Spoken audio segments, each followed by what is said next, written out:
Бүгін бізді Ош шаарында өтіп жатат.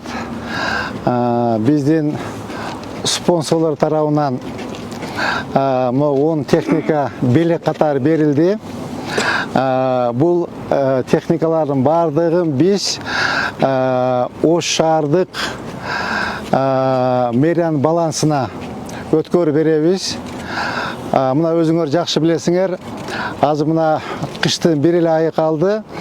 Марттан баштап көчө төгүү башталат. Ошого бир мына жакшынакай портер үлгүдөгү машинени жашылдандыруу чарбасына берейин деп чечтик. Бир чоңураак машина үстүнө гүл көчөттөрдү салып, ташып, шаарды бир карасын, гүлдөр эгилсин, тигилсин деп татнакай ушундай машинени бердик, чоңураагын. Биздин жумуштардын баардыгын ошолор аткарат да, жерлердечи. Ошоло биздин маптар, биздин көзүбүз, кулагыбыз ушу маселени чечели деп 9 лаба үлгүсүндөгү машинени белекке бизге ошол спонсор тарабынан белекке беришти. Биз 9 мапка 9 лаба үлгүсүндөгү машинелерди азыр мынакей беребиз. Мынакей машина кут болсун, жакшылыктар кайдаңыз, шаарды тазалаңыз, шаар гүлдөр дегиңиз. Бул эме чектөө болбойт, Кудайым бурса дагы жакшы техникаларды алабыз. Макулбу? Меңиз. Ана Taşçı. Bir şaşıştı.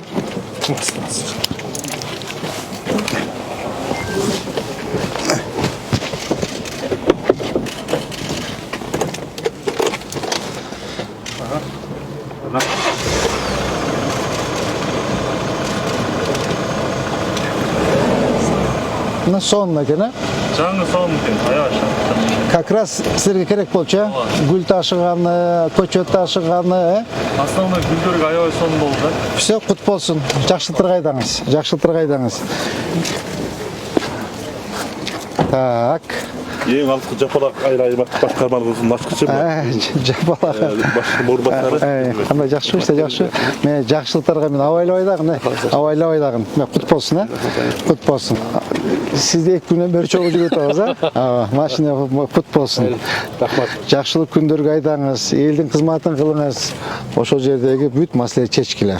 Эл менен жолукканда анча-мунча мустуларды алгыла, ташыгыла, көчөттөрдү бияктан зелень стройдон алып барып эккиле, бактыккиле, карагыла. Көчмө жыйында мен сөзсүз барам. Ар бир деталын карап айдагыла. Мамлекеттики дебей, мынакей менин орун басаларым билет, бар машинелерин алып койдум. Мен өзүм машинамды коюп койдум. Давайте пешком жүрөлү депчи. Эми силерде жумуш көп, силер айдагыла. Ошого кеткен бензинди мен силерге берем, жардам берем. Жакшы карап, жакшы иштегиле, макулбу? Менин маптын жетекчилерине силер үчүн мен эшигим такай ачык. Келгиле, чогуу чечели, сүйлөшөлү, баарлашайлы, отуралы. Мэрия тарабынан, спонсорлар тарабынан жардам беребиз. Машина кут болсун, жакшылыктар кайдаңыз. Рахмат жан. Давайте, куттуктайм. Мен эртең көчмө жыйын болгондо барып сураймын. Мына биздин жетекчилик кандай иштеп атат деп. Эгер начар иштесеңиздер, жумуштан кетесиздер. Борбордук көчөлөрдү, тетиги Масалиев атабыздын атындагы көчө, Курмандан Даткайнебиздин атындагы көчө, Ленин атабыздын атындагы көчөлөрдүн баардыгын көрктөндүрүү иштерин баштайбыз. Мына эскиликке жеткен бактарын баарын кыябыз. Ордуна жаңы, современный, жакшынакай, жанагындай мусор азыраак бактарды тигебиз. Ошол моменттен пайдаланып, сиздерге да как раз көчөттөрдү беребиз. Ошолорду эме маалымат бергиле. Жылда бир 50дөн 100дөн көчөт тикселе кандай сонун болуп калат. Макулбу? Ошону менен бирге азыр мына кызыл сызыктан чыгып кеткен бардык көчөттөрдөгү, особенно тетиги Масалиев көчөдө кызыл сызыкка чыгып кеткен ишканалар бар экен. Магазин, ресторан, салон, столовая, заправкалар бардыгын сносить будем. Мен биринчи жумушум, Кудайым буйруса мына жакам кармап сүйлөйүн. Биринчи жол мына Мамырова көчөнүн асфальтын басуу, экинчи Калина көчөнүн асфальтын басуу, үчүнчү Көкүмбек көчөсүнүн асфальтын басуу. Так, ал эми мына март айынын асфальт иши башталат. Ага чейинки бир абдан көйгөйлүү маселе Tetiyakta Perikulöstük'te bilesiңер, Масалиева, Муниева көчөсүнө жанагы эки кабаттуу көпүрөнү. Ушул көпүрө абдан биздин шаардын тургундарына ыңгайсыздык жаратып атат.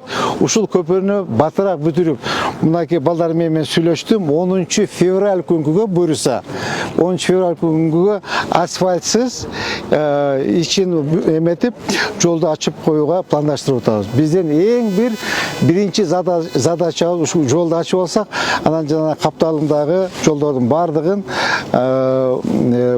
менин тиги тротуарларды оңдоп жакшынакай витке келтиребиз. Анан ошол жерде бир аябай бир кооптуу 2 заправка бар экен, АЗС, Red Petroleum и МПА дегенчи. Ал жерде бул жагында Мунара деген 12 этаж кабаттуу үй турат, бул жагында Нурзаман үйү турат, аябай кооптуу экен. Эгер жарылуучудай болсо биздин жүздөгөн, миңдеген биздин жарандарыбыз ошол жерден жабыркайт да. Бир адамдын бизнеси деп, бир адамдын чөнтөгү деп, канча деген биздин жарандарыбыз жабыркайт. Ошон үчүн ал кишилердин да ээлери менен азыр түшүндүрүү иштерин баштап, башка жерден, ал жерден, во-первых, тыгынды создавать этет экен, биринчиден элге аябай кооптуу экен, экинчиден автомобильный тыгынды создавать этет экен. Ушул маселелерди Кудайым буйрса чечебиз.